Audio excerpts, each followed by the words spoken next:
Hey everybody, Ryan here at eTrailer. Today on our 2022 Subaru Forester, we're going to be showing you how to install the Curt Trailer Hitch Receiver. But before we do that, why don't we check this out and make sure that this is going to be the right hitch for you.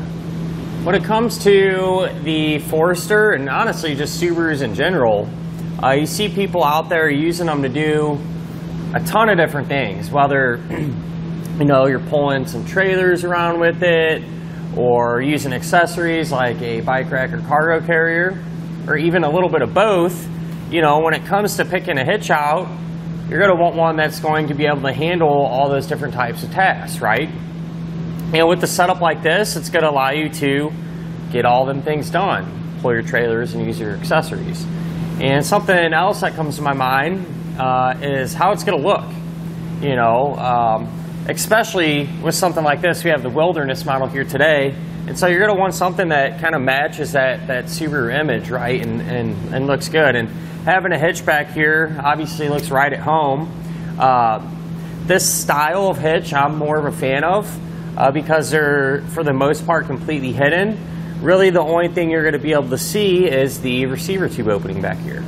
This is going to be a Class 3 hitch. So what that means, it's going to have that 2" by 2" receiver tube opening, and this is a super common size, so a ton of different things are going to work with it.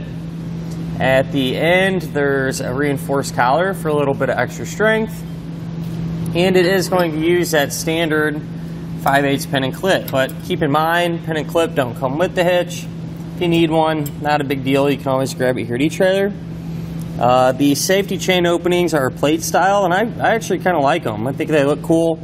They sit flat as opposed to like this, and because of that, they're going to give us a little more space to use a lot of different size hooks. So regardless of the shape of yours on your trailer, chances are really good. It's going to work out. As far as the hitch's weight capacities go, it's going to have some decent numbers. The maximum gross tongue weight rating is going to be 350 pounds. That's going to be the amount of weight pushing down on the hitch. So that's good for those 4 bike racks, just to kind of give an example. As far as the hitch's maximum gross trailer weight rating goes, that's going to be 3,500 pounds. That's going to be the amount of weight that is pulling on the hitch, so the weight of your trailer plus anything that you might have on it. I do always like to recommend, though, it's never a bad idea just to grab your Forester's owner's manual. That way you can make sure your Subaru can pull that much weight safely. With all that in mind, if you are going to be towing a trailer around, you're going to want the lights to work on it. That way you'll be safe and legal. And to accomplish that, you can always check out some trailer wiring. Now I'm going to give you a couple of measurements, and you can use these to help figure out which hitch-mounted accessories to get. From the ground to the top inside edge of the receiver tube opening, that's going to be about 15.5 inches. So if you do plan on doing some towing, chances are pretty good. You can use a ball mount that has a straight shank. Now keep in mind, this is the Wilderness edition. Oftentimes these have a lift and sit a little bit higher than kind of your more run-of-the-mill standard Forester. So just something to keep in mind.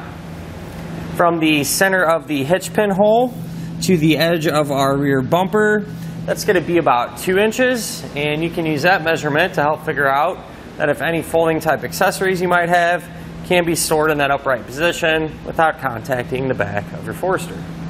I do want to address one of the questions that seems to be pretty popular, and a lot of people are wondering if this hitch is going to work with different submodels of the Forester. So for example, you got your base model up until the fully loaded ones, the Wilderness edition, and everything in between. And the answer is yes. Regardless of what submodel you have, what submodel Forester, the hitch is going to bolt up and work the way it should and everything else. So good news there. Just to kind of compare this hitch to some of the other ones available, they're going to be pretty similar for the most part. I kind of break it down into 2 categories. More hidden type ones like this, and then you got your visible ones. All the hidden ones, it'll look similar, perform about the same. I mean, nothing really too crazy there. The visible type ones, obviously there's a big difference there. You're going to be able to see more of the hitch. Those are going to work fine still.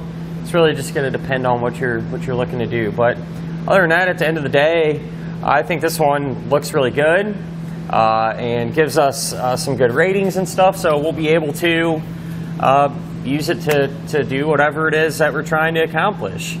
As far as the installation goes, really not too bad. You do have to remove your bumper cover. Not really a big deal, believe it or not. Don't let it intimidate you. It's pretty straightforward. And as long as you take your time, it really shouldn't run into too many issues. But speaking of that, if you'd like to see how it's done, feel free to hang around. We'll go ahead and I'll put the hitch on together now. To begin our installation, we're going to be here at the back of our Forester, and we are going to have to remove our bumper cover to get the hitch on. Not a big deal. Subaru makes it pretty easy on us. So first things first, though, open up our hatch, and we're going to need to remove our taillights. We're going to have this cover that we need to pull off to get to the taillight bolts. So you're going to have 2 plastic Phillips head screws, and with these, just barely turn them. You don't really need to put pressure down on it. If it just wants to spin, you can hold the ring with your finger and prevent it from spinning to be able to pull this out.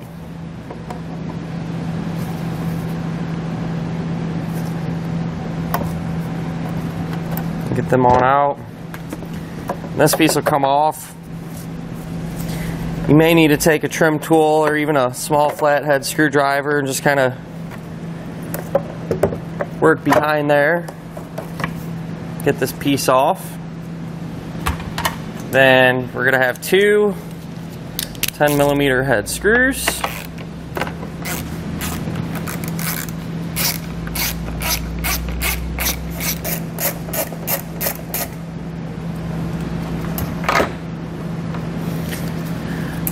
Once both those screws are out, you can just grab the tail light and carefully pull it back to you. And then we're going to have to disconnect the electrical there. So there's a tab. Get pushed down on. And while you're pushing down on it, kind of pull back on the wiring.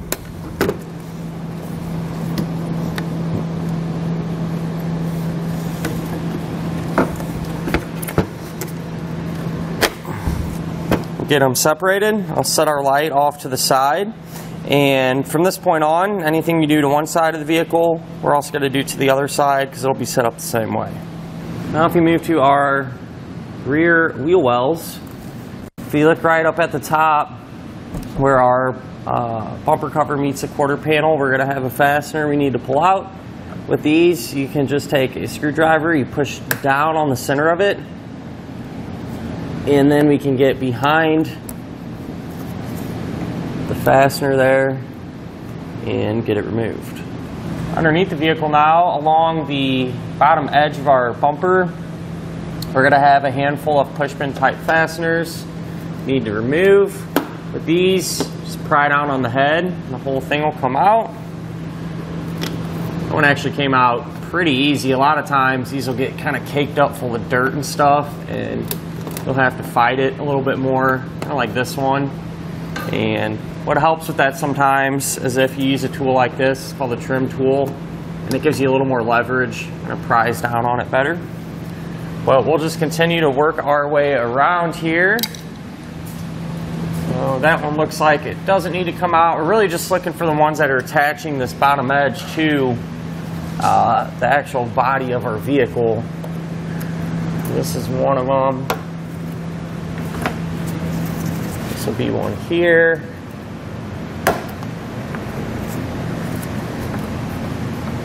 And then it looks like this one. And then these 2 along that edge. So do the same thing to get these removed.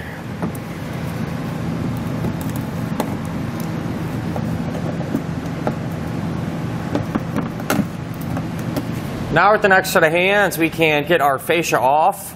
Do want to mention I put some painter's tape along the seam here just to help protect it from scratching or anything if we, raise it up and down. But that said, you're going to start from the corner, and I kind of like to just shake everything around, loosen it up. Essentially, this is just going to snap right off. work our way around. And we may or may not have a connector. It actually looks like over there on the driver's side we're going to have one. And we want to disconnect it, so you can push down on the center tab there, release it, and then we can go ahead and set our fascia off to the side. What we can do now is get our bumper beam removed. So on each side we're going to have two bolts rather, and one nut. And these are going to be a 14 millimeter in size, so we'll grab our socket and pull all these out. I already have the other side removed. So once you're on the last one, definitely kind of put a little pressure against your beam to support it so don't fall off. But once it's released, we'll get it out of the way. What we need to do now is lower our exhaust on some, give us some extra room to work. Before we do that though, I do suggest taking a strap or some type of support, just running it from side to side. That way we can kind of control how fast and how far we let the exhaust come down. We're going to have two rubber isolator hangers that we need to remove, one here and then one just like it on the other side of our muffler. I like to just kind of shake it around, get things loosened up, and then you can spray it down with soapy water, some type of penetrating lubricant, help you out. Take a big pry bar or even a screwdriver and work one end of it off. So this one off, go ahead and do the same thing over here on this side. Once we have that off though, loosen up the strap a little bit and give us that extra space we need. What we can do now is we're going to have our heat shield and we need to remove it. So it's going to be held in place with 4 10 millimeter bolts.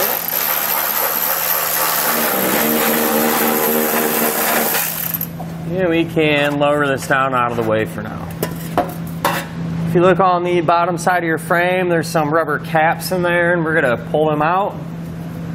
That way some of our hardware will go through some, and then we don't want anything interfering with the hitch when we put it up. So with these, they just pop out. You take a screwdriver, trim tool, whatever you got, and pull these out. What we can do now is take our hitch. This is going to line up with the frame rails there. Slide that on in. And then on the stud, you can take the included nut, and we're just going to get this hand tight for now. Now we can get our hardware in on the bottom of our frame rail. I did notice the hitch only comes to about here, so I'm just going to put this rubber cap back in. Why not? It'll just help keep it more sealed. But what I'm going to do is take the end of our fish wire, coiled in, you're going to push that up through and then towards the back of the vehicle. And what we're trying to do, there's going to be a hole in the hitch. We're trying to get that wire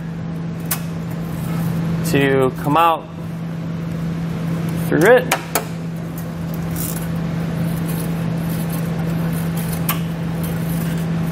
Sometimes you'll have to reach in there and feel around for it, but what I'm going to do is lower this down some and get a better look at it. Now we can work on getting our hardware into the frame. I did notice though, this hole closest to the front isn't even by the hitch, so I'm just going to put that cap back in there just to help keep it sealed up. But this one, however, you're going to take the coiled end of your fish wire, push it up through, and then if you push it towards the back of our vehicle, what we're trying to do is to get that coiled end to come out of that hole there. So this might take you a couple tries. Not a ton of room to work, so stay patient. Eventually you'll get it. Sometimes you might have to kind of reach in there and help guide it out. Once we have it out though, you can take this spacer block and a carriage bolt, thread that on. And simply just feed the hardware into the frame.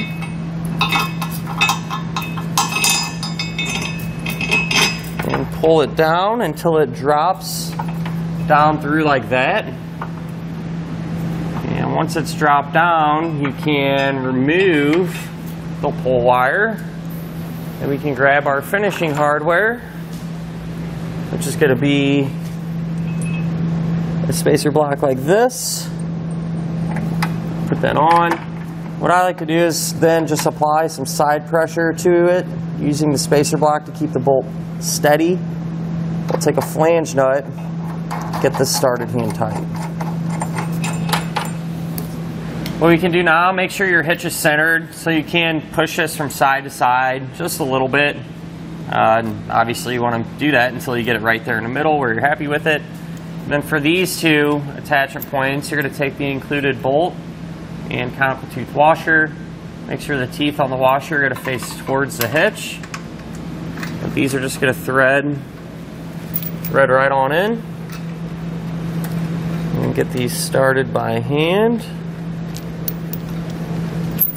Same thing for this one down here.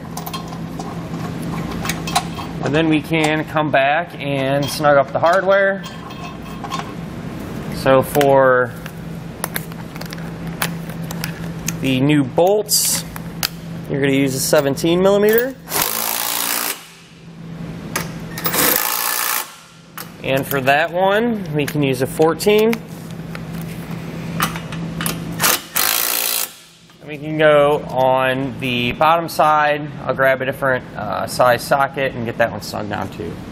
For this nut down here, you can use a 19 millimeter or even a 3/4 inch socket will work. Get it tight. Once all of our hardware is snug, we need to make sure and come back with a torque wrench and tighten it down to the amount specified in the instructions. If you don't have a torque wrench, you can get one here at eTrailer.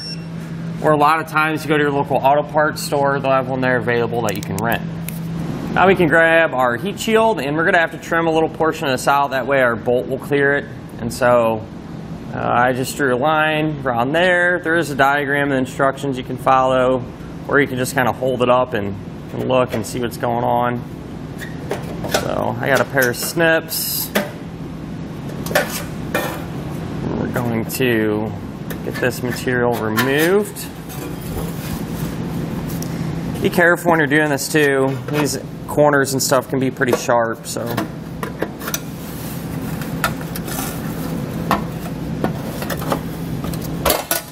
With that out of the way, we should be able to get this reinstalled. The heat shield, that's why we trimmed it to fit around this hardware, but once that's cut out, this will simply just get reinstalled the opposite way that we removed it.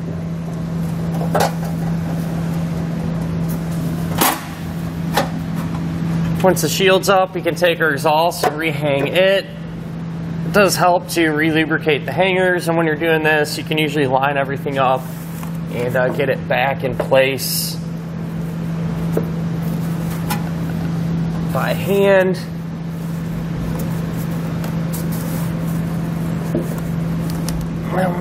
Once it's supporting itself, we'll go ahead and get rid of our strap.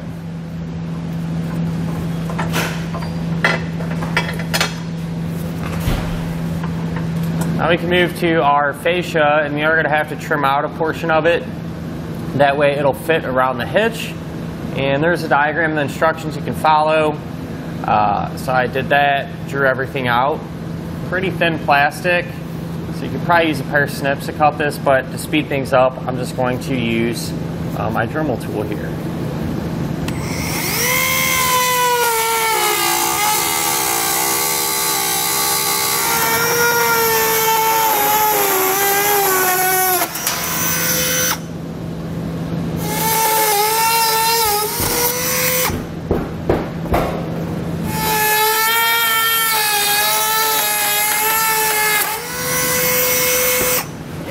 And if you want to, you can always come back with a utility knife or file, something along those lines, and clean up some of these rough edges.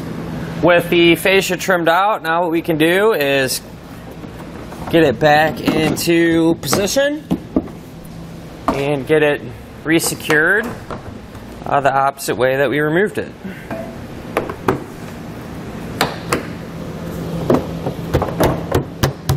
And that'll finish up our look at and our installation of the Curt Trailer Hitch Receiver on our 2022 Subaru Forester.